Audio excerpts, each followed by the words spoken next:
देखो सीधा सीधा सा बात बा कि नीतीश कुमार ब्लफ गेम करता है। तो चुनाव में व्यस्त मुंगेरे में खाली थोड़े हुई हैं, वो 13 सीट पर चुनाव में व्यस्त हुई हैं। नीतीश कुमार अगर एनडीए में चल जाता रहे तो जितना लोगों ने से कुदुक के गई रहे लोग देवाल फान के, वो लोग के का हुई।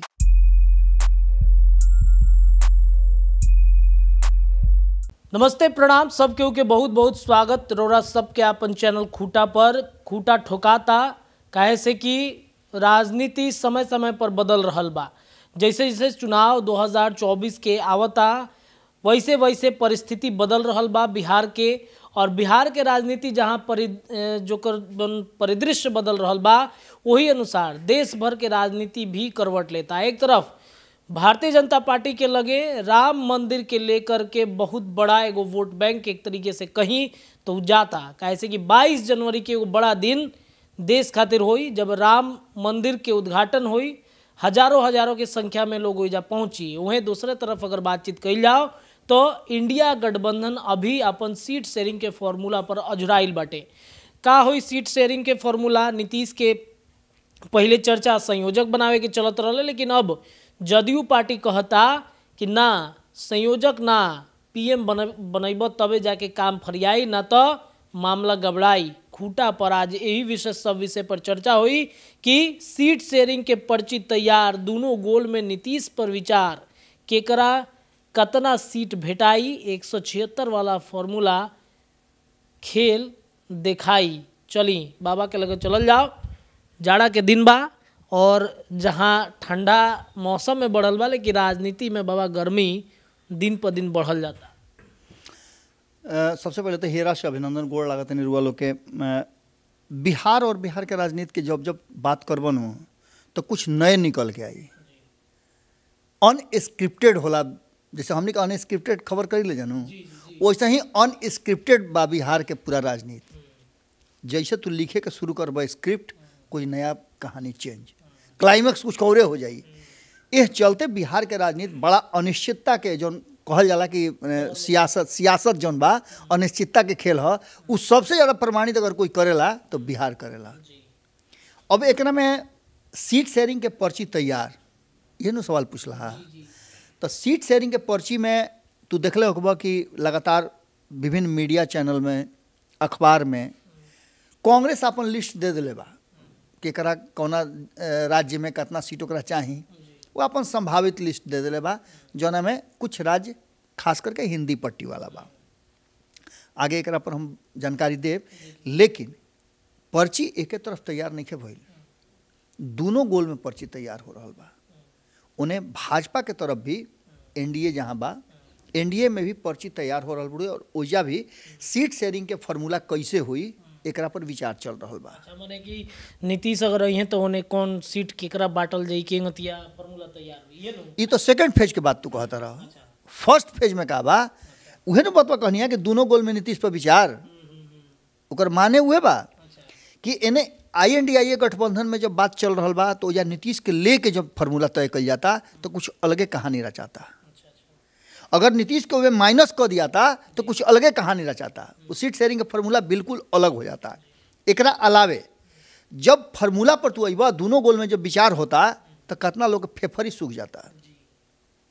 नीतीश कुमार अगर एनडीए में चल जाता रहे तो जितना लोगों ने से कुदुक के गई रहे लोग देवाल फान के, वो लोग के का हुई। चिराग पासवान भले ही नरेंद्र मोदी के सबसे करीबी कहल जास, उनका के भले आशीर्वाद उनकर पूरा मिल गई होके, लेकिन नीतीश कुमार चाहिए तो का हुई। उपेंद्र कुशवाहा के का हुई, जीतन राम मांझी के का हुई।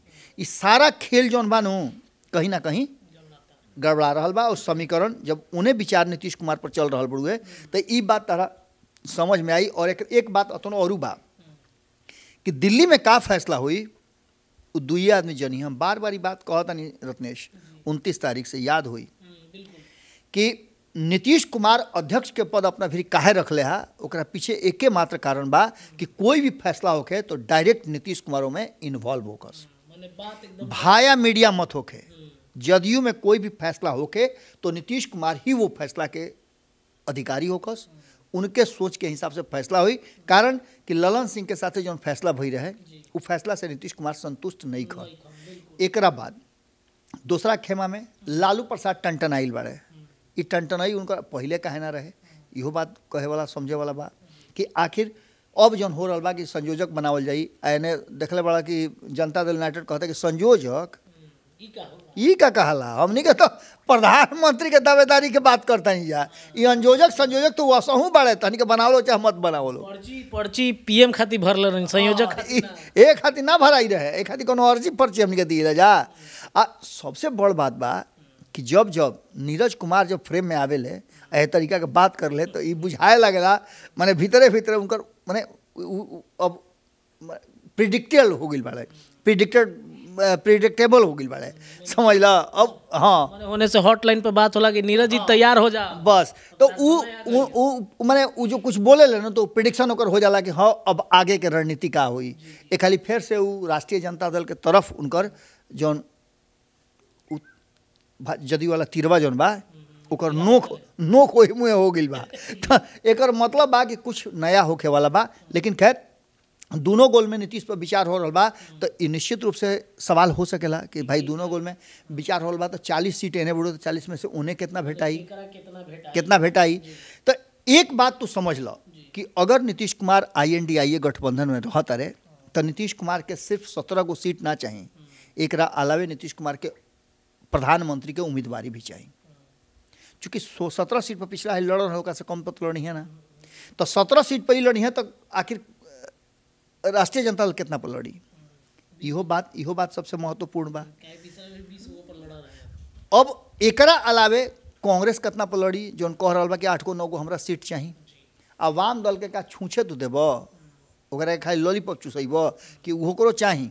भाई 16 गो विधायक लेकर के तारा सरकार के समर्थन कर रहा बा और वो भी बिना सरकार में शामिल भइले, तो एकर मतलब कुछ होके चाहिए न, हो जा तैयार बा।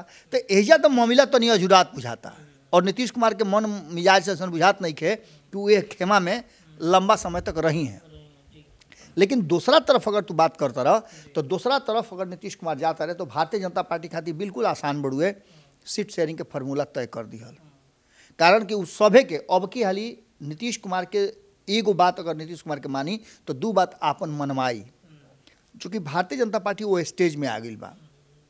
सबसे पहला बात कि केकरा का भेटाई, ओकरा में अगर 40 सीट के फार्मूला तू तय कर तो साफ नजर आवत हुए कि नीतीश कुमार अगर वो खेमा में जाता रहे तो भारतीय जनता पार्टी जो बार बार बात कहता कि हम 20 सीट पर लड़ब, 20 सीट पर लड़ब, 20 सीट से कम पर ना लड़ब और 40 सीट हमरा चाहिए।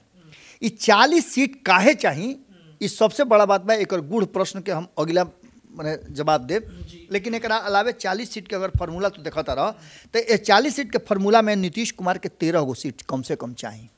अब तू कहते हो कि 16 को कहना चाहिए, 17 को कहना चाहिए, तो एक फार्मूला भी बताई। नीतीश कुमार 15 को सीट लेता रहे, 15 को सीट लेता रहे, लेकिन घुमा के लेता रहे। 13 गो सीट उनका एकदम चाहिए। 3 गो सीट जौन जीतल सीट बा ओकरा के छोड़े के तैयार हो गई बड़े, जौना में काराकट बा, सीतामढ़ी बा, वाल्मीकि नगर बा। ये देख पूरा हम जौन बता रहा बानी ये आधार पर बता रहा बानी कि जौन फीडबैक हमरा लगे आ रहा बा। सीतामढ़ी के लेके लड़ाई बहुत भइल, कालो हम देखनी कि कितना जना नीतीश के करीबी गोलबंद भइल लो, जौन देवेश चंद्र ठाकुर बाड़े उनकरा के हटावे खातिर कि ना अति पिछड़ा के ही बेटा लड़ी यार, उन्हें कहते नहीं कि सीतामढ़ी सीट छोड़िए, कैसे संभव बा? देखो जब घर में लड़ाई दू भाई में जम के होखे लगेला तो का कही जाला, दोनों के हटा के तीसरा के दे दियाला ना, लड़ाई खत्म। तो ये बात तुम मान के चलो कि एक तरफ जहाँ सवर्ण वर्सेस अभी जातीय गणना जो आइल है ओकरा में 15% सवर्ण बाड़े, सवर्ण समाज से ब्राह्मण समाज से आवेले। देवेश चंद्र ठाकुर घोषणा करिए दिले बाड़े, इहो कह दिले है कि कार्यकारिणी के बैठक में हमार नाम घोषित हो गई बा। लेकिन ओकरा बाद जौन महागठबंधन के पूरा घटक दल बाड़े उनका में तो देखते बड़ा का बवाल चल रहा बा। तो एकरा में सबसे बड़ा चीज़ जौन बा कि अगर वो उन्हें से शिफ्ट होकर महागठबंधन INDIA गठबंधन से शिफ्ट होकर आवत रहे तो एजा उनका सीट शेयरिंग के फार्मूला में ये 3 गो सीट उनका छोड़े के पड़ी। कारण कि काराकट के सीट ना छोड़ी हैं तो उपेंद्र कुशवाहा कहाँ जी हैं, एकरा अलावे सीतामढ़ी के सीट ना छोड़ी हैं तो वो कहाँ जी हैं, और एगो सीट जौन बानू सुपौल वाला सीट भी वाल्मीकि नगर और सुपौल या सीतामढ़ी या सुपौल एगो एजा मामला आके अटकल बा, या तो वाल्मीकि नगर छोड़े के पड़ी, माने इरोड़ा कहते नहीं जब एनडीए में है तब के संभावना एनडीए में तब के संभावना बा।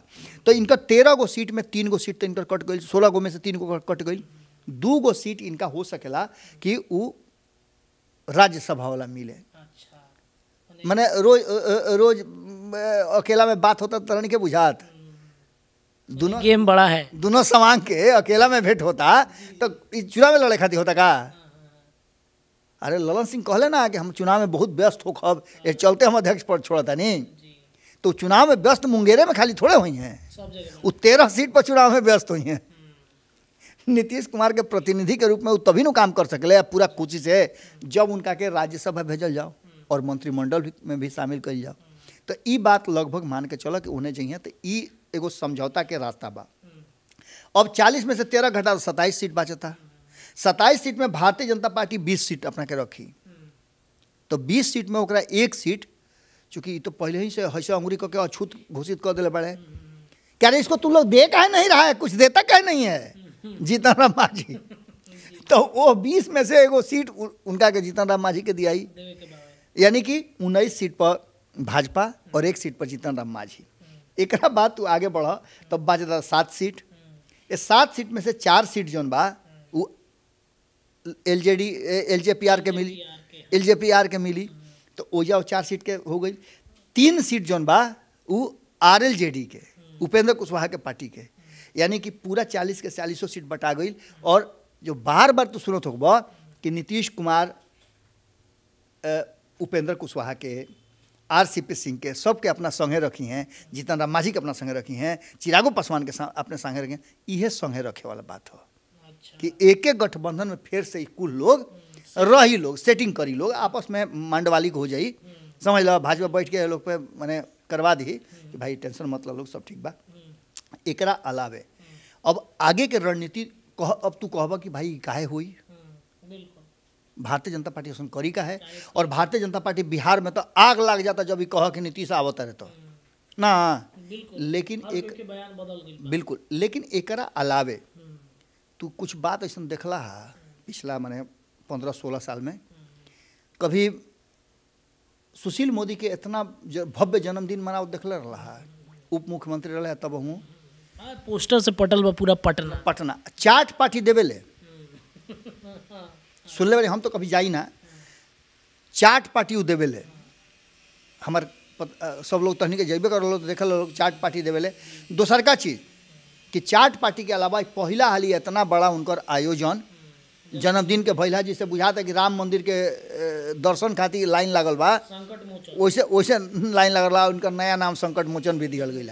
एगो ई भइल, एक दिन पहले तू देखबे कैल सम्राट चौधरी के यहाँ का भइल, वो जन्मदिन बड़ा जश्न वाला रहे, आदमी पर आदमी टूटत रहा, बुझात लगी पगड़ी खोले के समय आ गई बा। तो इस सारा चीज़ के लेकर के कहीं ना कहीं एक माहौल जरूर बनता। अब आगे तू कहबा कि 176 वाला फार्मूला का, 176 वाला फार्मूला का बा, अब इहे जौन मानू असली बात बा। असली बात ऐसे ही बा कि नीतीश कुमार अगर भाजपा के खेमा में या एनडीए के खेमा में नहीं खन रहत तो ई बात तू मान के चला कि भारतीय जनता पार्टी खातिर बड़ा मुश्किल हुई। और मुश्किल कहाँ हुई तो हिंदी पट्टी वाला में, साउथ में तो जानते बा कि ओकर का स्थिति बा, जौन आ गई तो ओकर खातिर बहुत बड़ा चीज़ बा। लेकिन हिंदी पट्टी के राज्य में अगर एक गठबंधन के चलते कुछ ओकरा लॉस हो जाता, जैसे मान के चलो तू बिहार में 39 सीट बा, 40 के दावा हो रहा बा, और नीतीश कुमार रहा सा कम से कम में से 20 को छटका ले तब का हुई, तो तारा लगे 20 सीट न बा। अभी भी अगर 17 और 6 जोड़ दो तो 23 सीट होता नू, अभी भी 20 से ऊपर 23 सीट बा। नीतीश कुमार रहन तो तना घड़ी तो 39 सीट रहे। अब ऐसा स्थिति में का भारतीय जनता पार्टी ई रिस्क ले सकेला, ना ले सकेला। आगे तू बढ़, अगर उत्तर प्रदेश जा, अगर ई गठजोड़ रह गई, कांग्रेस और अखिलेश एक साथ मिल गई और उनका में नीतीश कुमार के सपोर्ट हो गई जोरन, लौकुश समीकरण तो वजह जुड़बे करी, तो ऐसा स्थिति में निश्चित रूप से जौन अभी 70 और 72 सीट के दावेदारी बा जीतल बाड़े, ओकरा में से अगर 30% सीट अगर काट ली लोग तो वजह सीट घट जाई, यानी तार बहुमत 272 के करीब ना पहुँचब। अगर बंगाल के बात कर ली तो बंगाल, देखो बंगाल के नाम याद दियो तो बंगाल में जौन काल भइल, बाप रे बाप, पूरा ईडी के लोग के एकदम माने दौड़ा के मारल रहे है। बुझात रहे कि जैसे गोली चलला वैसे ईंटा चलत रहे, रोड़ा चलत रहे। खैर ये तो माने ए देश में एगो अलग तरह के माहौल बन रहा बा। ये माहौल कहीं से भी जायज़ नहीं खे, चाहे जौना कारण से भी बैलो के, जौना तरीका से बैलो के, एकरा के केहू उचित ना मानी।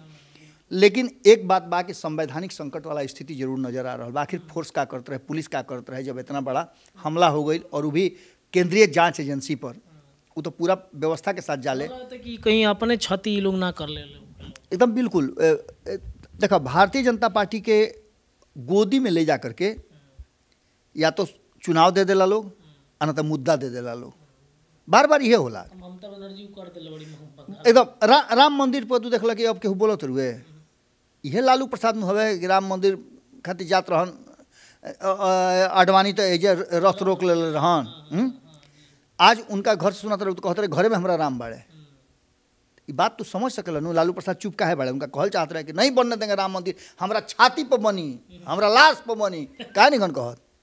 कहो अभी एकदम एगो नमन जी के बहुत अच्छा मित्र बाड़े, वो अभी अयोध्या से और उत्तर प्रदेश से होकर के अइला जाए के तो टहनियों के टीम के रहे, लेकिन हो के अइला तो एक बात कहता रहे कि भाई पूरा वाराणसी और अयोध्या या पूरा कहला कि उत्तर प्रदेश अभी पूरी तरह से राममय बा और मोदीमय बा, एकरा में कोनो दूरा नहीं है। खैर ये अलग बात बा, लेकिन हम बात करते हैं 40 सीट के और 80 सीट के, तो 40 और 80 सीट तो इन्हें हो गई।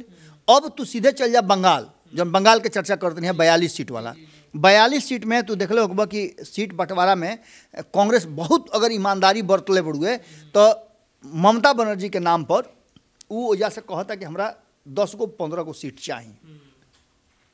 निश्चित रूप से 42 गो में से 10-12 गो सीट वाम दल के भी चाहिए, ओकर भी हो जा अच्छा होल्ड बा। तो ममता बनर्जी एक खातिर तैयार हुई हैं। अगर ये सब मिला जुला करके सेटिंग ये लोग हो जाता तो निश्चित रूप से जो 42 गो सीट बा वो 42 सीट में अधिकांश सीट लोग जीत जाई, तो 162 को हो जाता। और 14 को सीट झारखंड में बा जौन की भाजपा जीत गई बा।